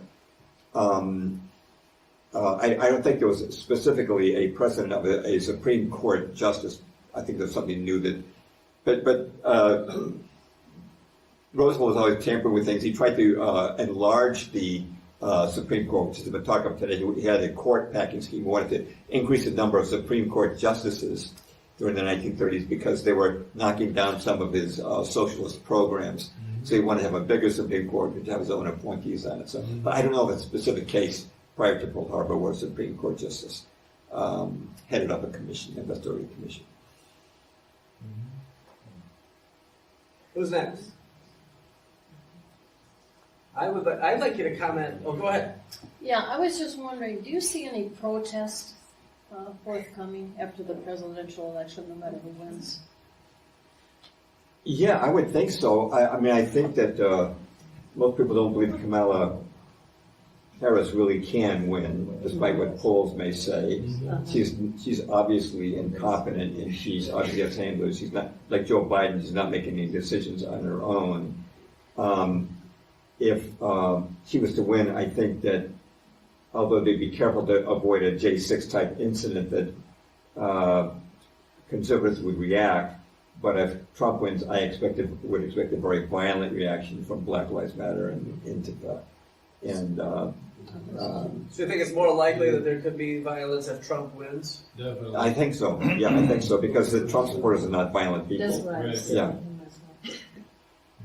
The J6ers you just brought up, a lot of them are being still held to this day, 3.5 years later, Right. without even being charged. Is that true? That's correct. That happened during the Civil War too, and they passed in 1863 something called the Habeas Corpus Suspension Act, and tens of thousands of Americans were thrown in prison simply for opposing the war, and no due process, no charges brought, no trial. So this has been going on for a long time in the American government. It's been rotten for a long time. Do you think that, there's expectation that there's going to be some new false flag that will get us into the Middle East conflict? That would be likely because they need to motivate people and give them an excuse. So there would have to be something Iran or Russia, most likely. It could be North Korea, but more likely since... With regards to the United States involvement in a war in the Middle East, do you think it matters whether it's Trump or what I call Kamala Harris?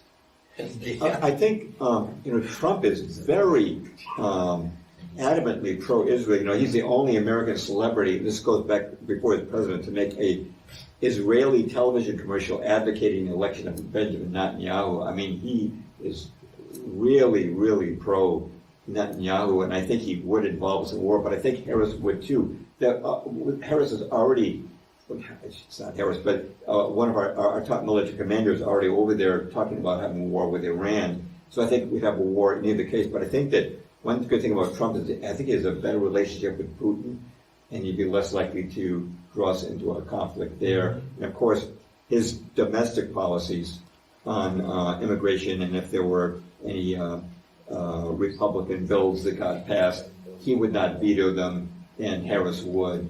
So as much as I have my doubts about Trump because of his Israeli stand, I would think that Harris Walz would be an absolute disaster for America. That they would keep the floodgates of illegal immigrants coming in, and we probably would see the communists take over America. Yeah. That's right. Aren't we a naval power? That's how the United States has projected power around the world, is through its Navy. And isn't the Navy, except for submarines, irrelevant because of hypersonic missiles? Yeah, I've heard that Russia has hypersonic. I hear different things, that there's exaggeration about these hypersonic missiles. I'm really not sure what the truth is, and a lot of that would be top secret anyway. But I understand that Russia does have missiles that are undetectable by missile defense systems. The V2 was hypersonic. It went Mach 5. What was that? The V2 missile in 1945 was hypersonic. Is that right? Everyone's hyping hypersonic. Oh, that's interesting. V2s were I didn't know that. 5 times. But if it creates a plasma that the radar can't see, how do you stop it? And so the aircraft carriers are just targets waiting to happen. Right, exactly. Kind of like the battleships at Pearl Harbor. They were obsolete by the end of World War II. Yeah, I wouldn't have a lot of confidence in this, and I think that America's policies have enraged so much, and I don't think our soldiers would have a lot of motivation for it. And it's not like we're fighting for our freedoms or something like that. It's all DEI. A lesbian just sank a Navy ship. In New Zealand? Political correctness, political correctness is disastrous. I wrote a screenplay in the mid-1990s. It was optioned a couple of times by Hollywood Christians, never made it into a movie. But at that time, I noticed that Disney, this is the mid-1990s, along 30 years ago, was offering fellowships for creative people. And I thought, well, fellowships, that'd be nice if we could get a fellowship at Disney, that'd be kind of cool. Then I found out Disney was not offering fellowships to any white males. You had to be either a woman or a minority group. But if you were white male, you were out. So I had no chance to get a fellowship. Just identify and as a but woman. that's 30 years ago. That's much worse now. Much worse now. Go ahead. You mentioned the rebuilding of the temple in Jerusalem. Do you have any insights on that?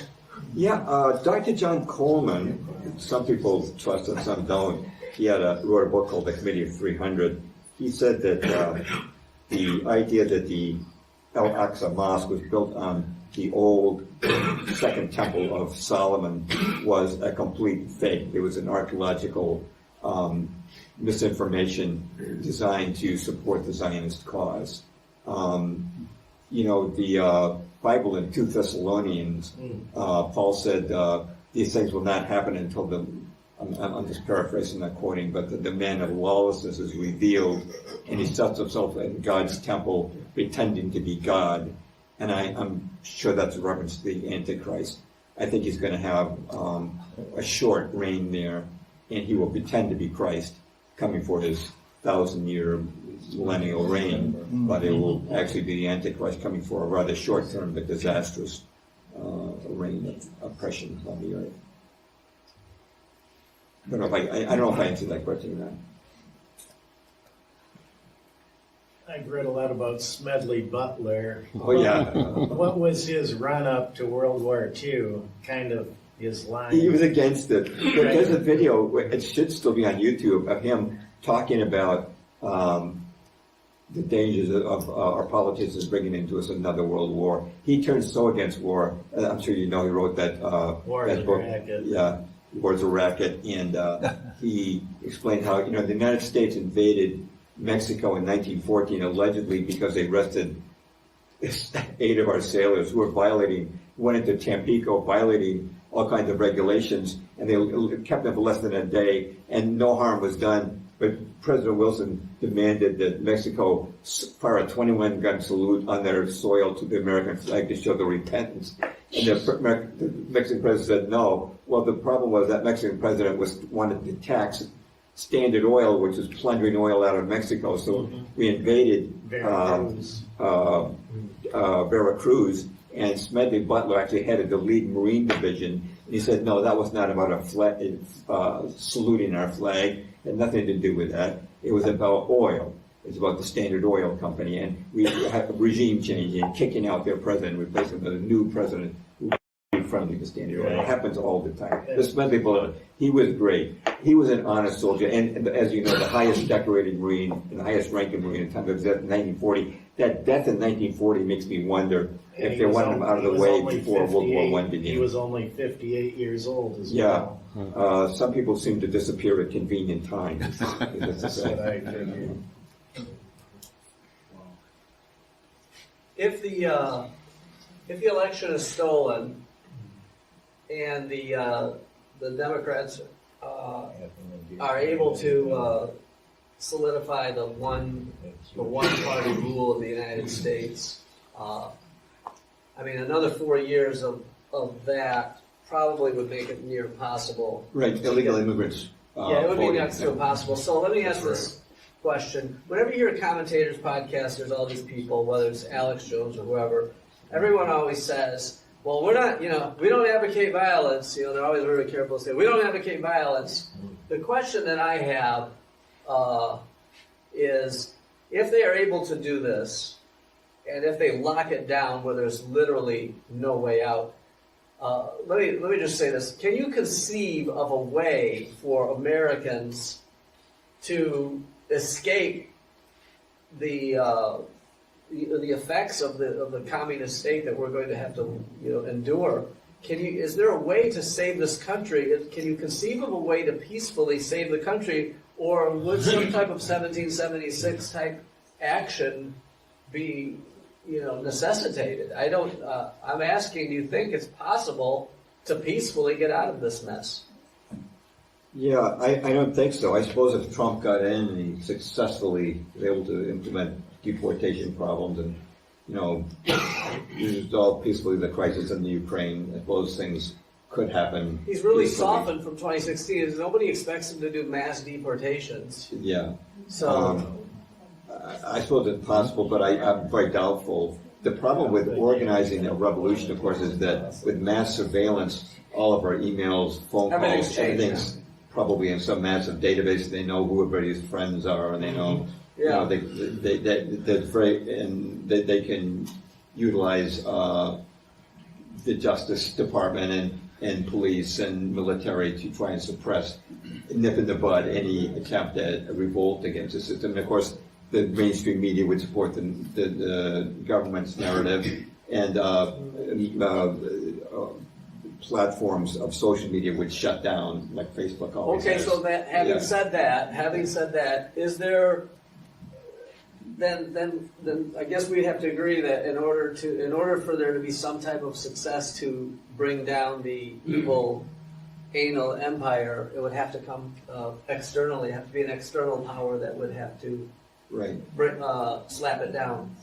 Well, I think I told you before that if it'd be great if not everyone is going to agree with this. If Putin got voted president on write-in, That's right. on a write-in campaign. That's right. But I know people have varying feelings about Putin. I understand that. I have not complete confidence in him myself. However, we do need a strong leader with strong Christian values. That's vital. I think that it probably, in human terms, would take a violent activity. But like I say, they have so many ways of surveilling that and preempting that. It'd be very, very difficult to do. I think what we need probably more than anything is a miracle from God. Yeah. There's one reason why I wrote my book called Missing Saints, Missing Miracles. You know, became Orthodox, and I was always told that there weren't any miracles after the book of Acts, and I found that there were a lot of miracles that occurred. Amen. Just as Jesus said, the miracles I do, you shall do also. And I found that there were saints throughout 2 millennium who walked on water, not to boast, but they were humble men who created a miraculous cast of fish, turned water into wine, virtually even moved mountains. Virtually every miracle Jesus did, they did also. He said they would do them. But this has all been kind of wiped out when Martin Luther said, sola scriptura, or only that which is in the Bible, and don't trust anything to happen between me and the Bible. All of that kind of got wiped out. But I read every volume of the Lives of the Saints, which was published on Mount Athos in Greece and translated into English, and it's 4,000 pages long. But I made it a very small book, and I just took every time a saint healed a blind man or healed a leper, I would make a note of it, and then I have a paragraph consistent where each of the miracles is listed. Now, people like that, there were people who turned back storms like Jesus did on the Sea of Galilee, and I believe there's even a case where 2 saints stopped a war, and that's kind of what kind of saint we need now. But you know something? I have a chapter on this too. Every saint who did this was someone who was completely obedient to Christ, who gave away his possessions to the poor, who was completely lived a life of self-denial, utter, total obedience to Christ. Those are the only people who actually did those miracles. So it's never, a Benny Hinn or it's any, just the church-going Christian who would just do a miracle. But people will probably disagree with that because I've heard of miracles occurring in other churches as well. Sure. And I heard about miracles occurring in evangelical churches at times, and Catholic and Orthodox alike. So I'm not trying to single out Orthodoxy, but I just want to stress that remember the city of Nineveh was in the Bible, in the book of Jonah, was God told Jonah to prophesy that Nineveh was going to be destroyed, and then the people repented, and God took away his prophecy of destruction, which disappointed Jonah. But laughing aside, and this things could be said. I made a lot of memes on Twitter before they shadow banned me, but I worry that there may be a day when none of us want to laugh. I think nobody in Gaza is laughing right now. There's nothing to laugh about, and I'm afraid that a whole world could become like that. You had a question back there? You're next. Go ahead. No, you are right now. Okay. You're up. President Trump has stated that if he has another 4 years, he is going to deport the criminals that are here from other countries. Oh, that would be wonderful. How will he do that? What does that look like? He'd have to use ICE. Unless he used federal troops, but it seems like most of our federal troops are heading overseas right now. They're all over. He'd have to use ICE or expand ICE and really develop some kind of system of tracking down illegal immigrants. I hope, if he gets elected, that he would do that, because there obviously is great danger. As you know, gangs have been operating all over. The famous case in Aurora, Colorado. It was a fake story, I guess, but there was a story that Hell's Angels were going out to Colorado to battle with Venezuelan gangs. When I first heard that, I said, great. So I made a meme of Uncle Sam saying, "I want you for the Hell's Angels." I hope they would use the facilities at his disposal to make as many deportations, especially of violent and questionable people. Tom, you were next. Do you have any comment on, Mark Robinson, who's running for governor of North Carolina?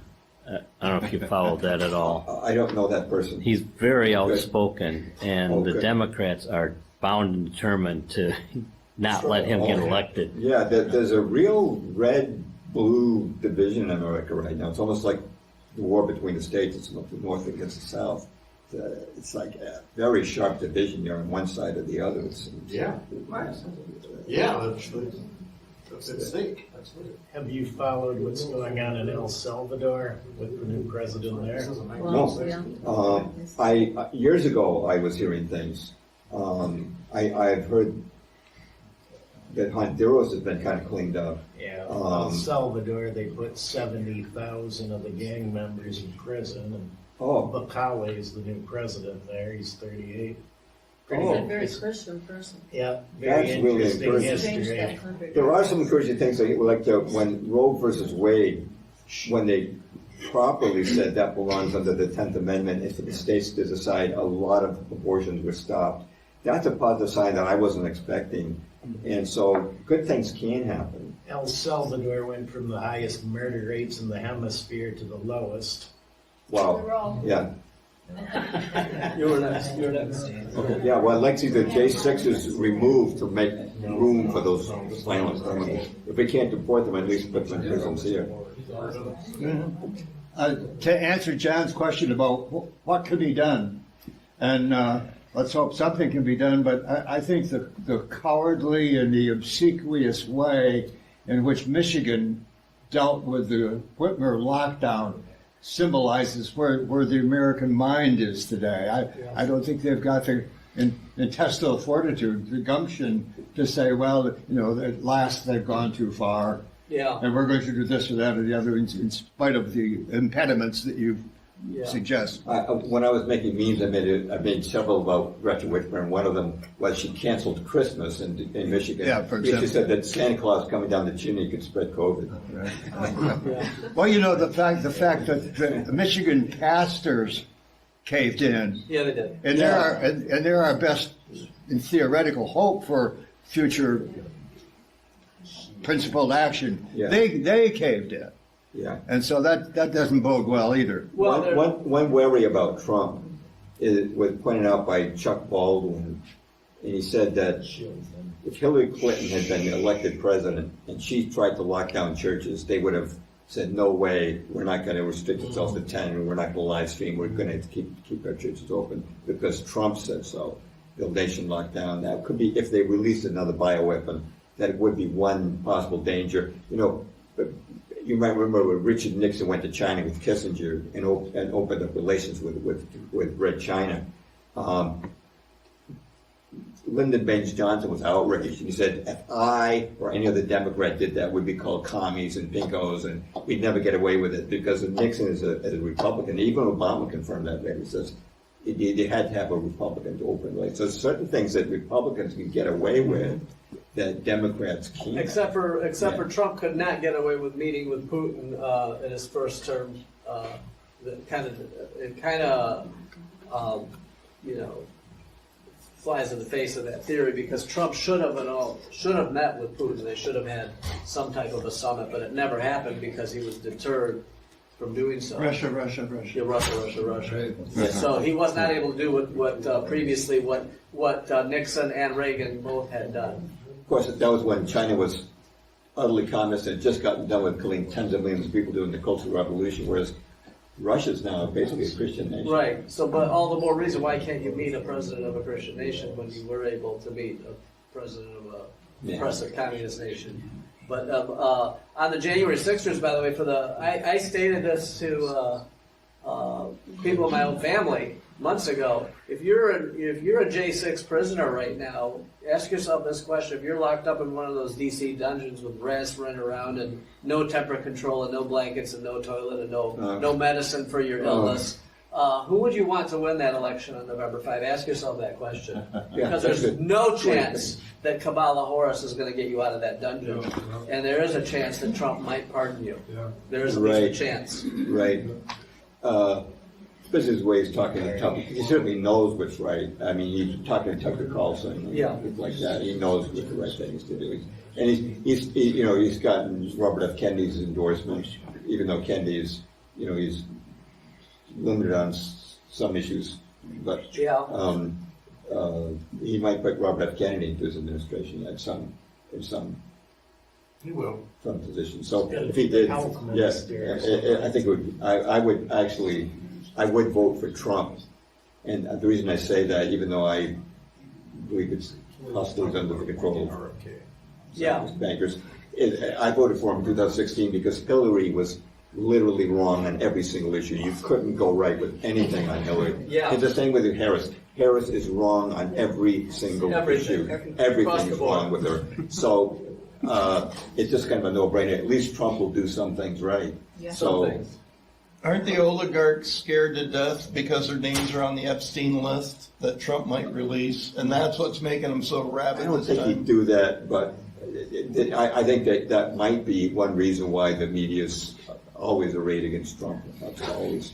I've given up hope on these types of lists and, people getting arrested and all that. I think we're at a point, my opinion is, we're at a point where you brought up the COVID scam and what happened. The lockdown.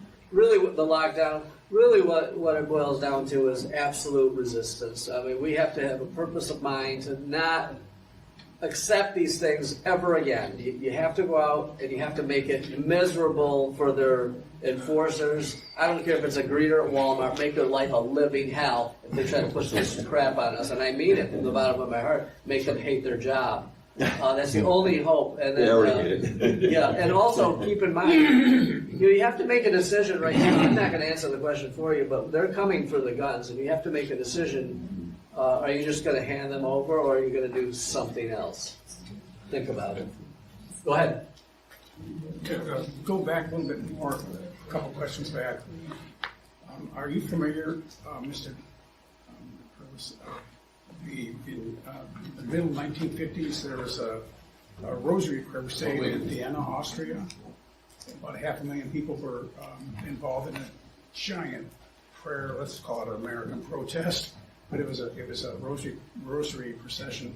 And I believe shortly after that, the Russians moved out of Austria. Do you know anything about that? I don't know about that, but it wouldn't surprise me. It wouldn't surprise me. I know that Constantinople one time was surrounded by an overwhelming number of Turkish forces. It was destined to fall, but the people prayed, and there was a vision of the Virgin Mary, and the city was saved. And I believe those kind of miracles can still happen. I think it should be important for Christians to gather and to pray. I think that would be a wonderful idea because, God is a lot more powerful than Satan. And often I think we tend to neglect them. We think, myself included, we talk about politics a lot, and it's really the spiritual element that we know can do miracles. So I would definitely include things like that. And I would that kind of thing wouldn't surprise me at all. Any other questions? Go ahead. What's your opinion about?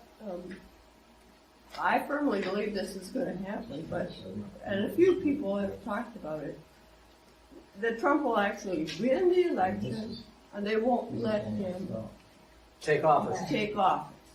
Yeah, I believe that, right now the media is saying that they're almost neck and neck, and I can see if there's a very close election, the last election that Biden supposedly won, they said that's the most safe and secure election in history, but the year before that, they were talking about Russia. If Trump wins, they'll claim that they actually won and they might refuse to move out and refuse to give him a place in the White House. That would be an interest, and then that would probably result in a real civil war. That could happen. I don't know. How that's I don't even know how that could possibly unfold. There aren't the geographic there isn't a geographical divide that there was during the war between the states. A civil war would be kind of ugly. Now, how do you conceive of something like that happening? Well, Harris could try to tell it the military, but I think a lot of the military wouldn't partake. I think they'd say, no, we're not going to help you out. What do you say? You lost, and that's your tough luck. I think a lot of military would sit down and say, we're not lifting a finger for you. That's right. And I think also, and as pointed out many times, there's a lot of memes made about this, but in a civil war between liberals and Democrats, against the liberals and their pink costumes and their conservatives with their AR-15s. I don't know if I agree with that. I saw a lot of cops dragging old ladies out of Costco for not wearing a mask. I don't trust these that's people. true too. Yeah. You witnessed that? It's not today's military. Today's military is not the military that we served in. That's right. That's right. We have, actually, a guy in my church is a military recruit. He said they have a hard time getting recruits now, not just because people will come, but they can't pass the mental and physical tests that are required to become a soldier. And I also think they lack real motivation. They don't, a lot of people think, well, I really want to fight for this country. What I fear would happen is people like what happened in Finland, the Reds and the Whites, and the knock on the door came at 2 in the morning. Yeah. Are you ready or white? You say the wrong thing, you're dead. Solzhenitsyn said basically that, when they came door to door at the apartment buildings and they started arresting people, if we had fought back, he said, with everything we had, whether it was a kitchen knife, a shovel, a club, anything, it could have had a massive impact. Instead, we were cowards and we got sent to the gulag. So, my thinking is you were right. We can't, the organizational capacity is gone. When they did the Michigan lockdown, the Free Michigan, whatever it was called, I forgot the name of it. It was on Facebook, and they had something like 300,000 people signed up to unlock Michigan. Maybe that's what they called it. I can't remember. But you know what? Facebook shut it down, and everyone was no longer able to communicate. Just like that, they turned out the lights, and so the movement and the protests at the Capitol the lights were put out instantly. So. My thinking is things could unravel, and people are going to have to act individually. That think lone wolf, and then after that, there could be a coalescing of people after things get underway. But in terms of organizing some resistance, you're not going to be able to organize it. You're just going to have to be brave and do something crazy and hope other people do the same thing. That's right. The Facebook was just keyboard warriors anyway. Yeah. Well, the thing that occurs to me, the question is, what do we do? The computers run everything. Right. Granted, there's people behind computers, but somehow we have to get control or influence over these computers, and maybe it's being done now. I had high hopes for Trump's media thing, which hasn't done what I thought it would, but this is where the influence is these days. Oh, absolutely, for sure. It was amazing. When I wrote my first book in 1988, I wrote it on a typewriter, and I did my research on paper. There was no internet. Wow. I hate what's going on in the world, but I do love the fact that I can access information, even though it's been Google will suppress any attempts to look at the truth. But right now you can access information instantly, which you couldn't do before. I mean, I actually, after I published my book on Abraham Lincoln's assassination, I had a question regarding it, and asked an obscure question, and AI gave me a detailed answer, and they actually brought up a Lyndon LaRouche document. I don't follow him, but I was interested in that. It was confirming something unusual about Abraham Lincoln. Don't trust AI. Right now, I mean, it's pretty amazing what you can find that before you had no chance to find it all. That's why, to me, truth is always a growing process.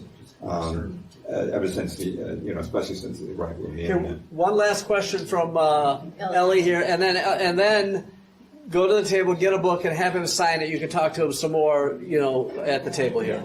I just think one of the greatest dangers to our whole world, especially in the United States, is children are not being taught to read. They're entering college not able to understand with all these remedial reading courses. It's sickening. 29% of public schools, I believe in Lansing, are able to read. Right. Well, John is homeschooling his children, and I sent my son to Christian school for the first 10 grades, and the only reason he left after 10 grades was because he wanted an athlete wanted the public schools competitive. I started private school after years of nursing. I was a registered nurse too. It's very easy to do. Actually, when I went to school, it was actually pretty bad, and I'm talking about many years ago. But in public school, their indoctrination programs is what they are. They're not educational programs. Most of them would not understand what you're even talking about. I grew up in Lexington, Massachusetts. Right now, they're teaching in Lexington first graders transgenderism, and you get the X, Y chromosomes besides your sex, and now it's a social construct. You decide whether you're a boy or a girl. They're changing into new normal so fast through the media control. It's just sick. It's very bad. Greg. Well, James Perloff, thank you very much for your presentation.